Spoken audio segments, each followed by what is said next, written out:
Bem, podemos começar. Em primeiro lugar, agradecer a vossa presença e desejar-vos uma boa madrugada.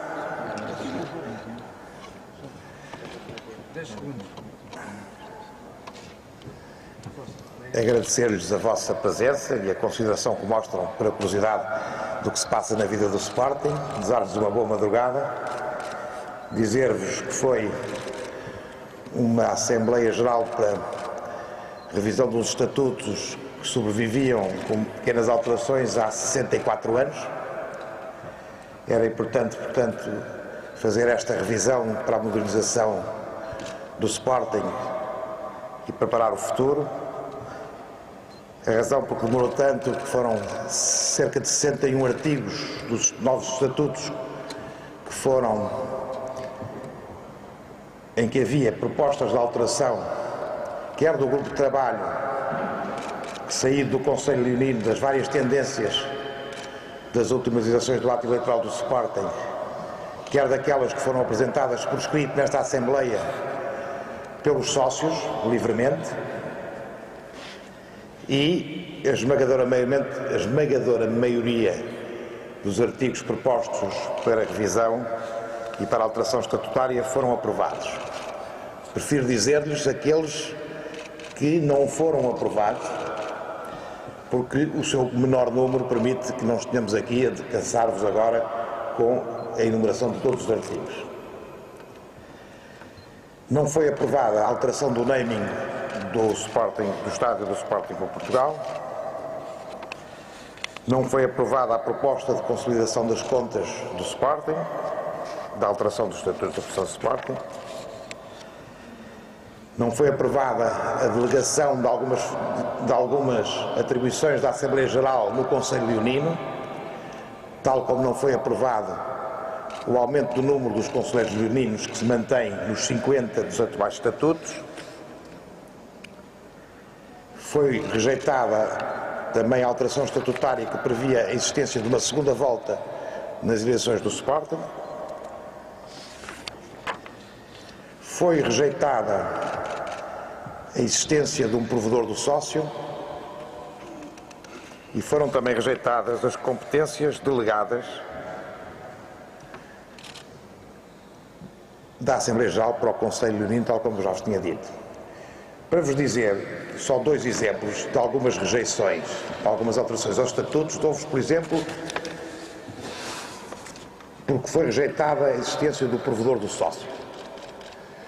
A proposta do Conselho, do Grupo de Trabalho eminente do Conselho Leonino, propunha que esse provedor do sócio fosse eleito, estou só a dar um exemplo, que alguns pormenores podem justificar a não aprovação da alteração estatutária, fosse eleito no Conselho Leonino. Era a proposta do Grupo de Trabalho. Houve uma proposta de sócios presentes na sala de que essa eleição do provedor fosse eleita na Assembleia Geral. A mesa da Assembleia achou que não era possível fundir estas propostas, que só alteravam nisso. O que é certo é que nenhuma delas obteve os 75% dos votos dos sócios presentes na Assembleia e, ao mesmo tempo, segundo a lei do país, tinha que também reunir 75% do número de pessoas que estavam na Assembleia. Portanto, todas as alterações estatutárias tiveram que satisfazer estas duas premissas. 75%, 3/4 do número de votos, e como vocês sabem, os sócios têm votos diferentes. Eu tenho votos diferentes do Luís Natário, do João e vice-versa, porque tem a ver com o número de antiguidade, mas por outro lado também tinha que haver 75%, que os meus colegas juristas é que descobriram isso há 3 ou 4 dias, porque a lei do país implica que nestas associações também é preciso, para a alteração dos estatutos, haver 75% do número de votantes, do número de pessoas presentes. Portanto, algumas das propostas também acabaram por ser rejeitadas por não cumprirem este segundo requisito. Eu queria dizer, nesta breve introdução, que a mesa está muito satisfeita com como os trabalhos decorreram, com um grande civismo, com uma troca saudável de opiniões, sem nenhum motivo de que nos possamos pensar que houve menor cordialidade entre os sócios do Sporting e que é de salvar que ao fim de 3 meses ou de 2 meses numa nova direção do Sporting estejamos a conseguir cumprir algumas promessas eleitorais que eram comuns também a outras candidaturas, mas que esta candidatura que ganhou e que é a atual direção do Sporting se empenhou. Temos os estatutos revistos, temos uma nova forma de estar no futebol, que agora permite também esta hora também algum otimismo, e temos a modernização e a preparação do futuro do Sporting. As próximas eleições, posso-vos prometer, Presidente do Conselho Diretivo aqui presente, vamos ter com certeza uma maneira muito mais célere, moderna e efetiva de termos as votações a uma hora decente. Não sei se querem introduzir algum ponto, mas como digo, também para terminar, a Assembleia Geral confiou à mesa da Assembleia Geral que algumas das situações que têm que ser agora articuladas artigo a artigo em relação a alterações estatutárias seja afinada depois pelos juristas da mesa da Assembleia Geral, pela mesa da Assembleia Geral, para que tudo fique claro e publicado rapidamente no Jornal do Sporting e nos meios da comunicação social. Faltou dizer alguma coisa?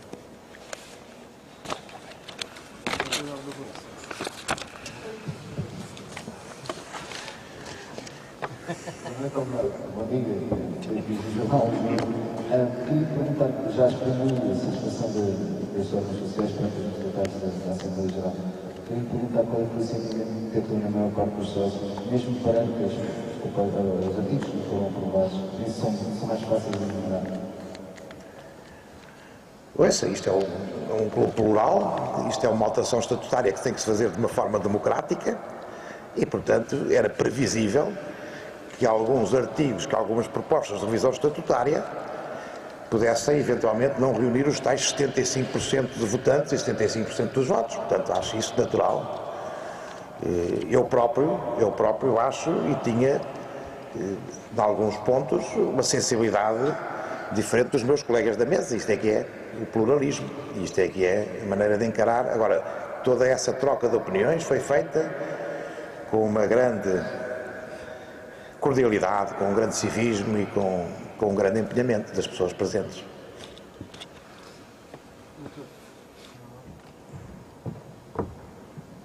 Já porque a resposta não se pode ver. Falou e ficou muito satisfeito com a forma que nos provaste de Portugal. Pergunto qual é o sentimento do resultado desta Assembleia Geral. Se esperava que todos fossem aprovados, se os estatutos que consideravam mais importantes foram aprovados ou não, que sentimento, no fundo, é que ficou? Desilusão? Ficou agradado? A minha opinião é completamente irrelevante, não lhe vou dizer em que artigos. Eu fico satisfeito que algumas coisas tenham sido aprovadas que eram fundamentais para a modernização do Sporting. A nova classificação dos sócios, o voto centralizado, o voto eletrónico,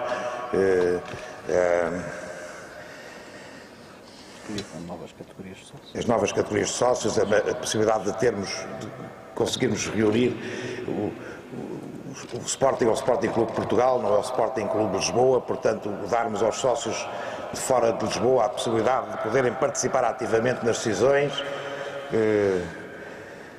enfim, mas como lhe digo... Estava à espera de um melhor resultado? Mais estatutos aprovados, mais artigos aprovados? Não, eu não tenho que estar à espera de mais ou menos. Quem decidiu foi a Assembleia Geral e os sócios presentes. Se quer, olha, só eu vou dar uma opinião pessoal. Eu gostava muito que o provedor de sócio tivesse passado, porque era uma ideia que eu também tinha há muito tempo, mas não é grave, não passou por um mero formalismo de ter havido uma proposta que propôs uma maneira de eleger diferente. Se calhar se tivéssemos tido tempo de propor, de conseguir arranjar um consenso para a manutenção do provedor, o provedor não passou, a existência do provedor do sócio não passou, porque as duas sensibilidades que propuseram a alteração dos estatutos propuseram eleições diferentes, mas o que é que se há de fazer? Talvez num futuro se possa arranjar maneira dessa existência do provedor do sócio, que eu pessoalmente gostaria muito, pudesse ter passado, mas veio que não foi por nenhuma divergência de fundo, foi uma divergência formal. Alexandre Santos, RTP.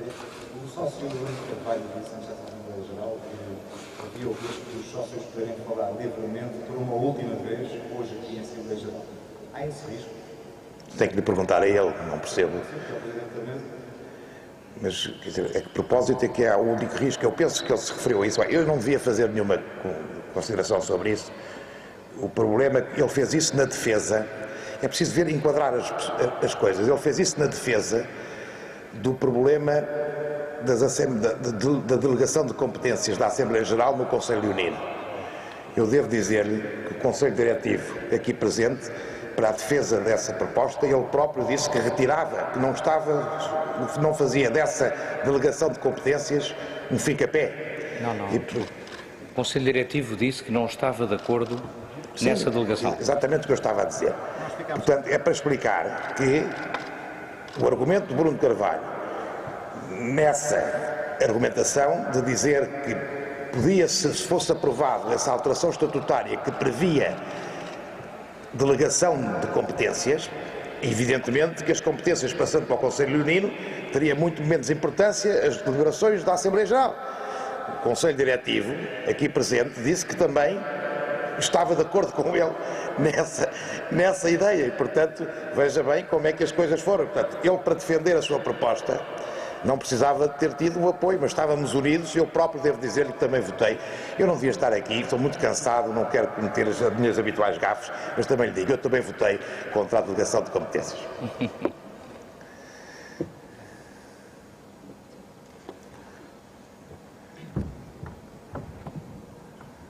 Mas o voto é secreto, mas é um secretismo especial.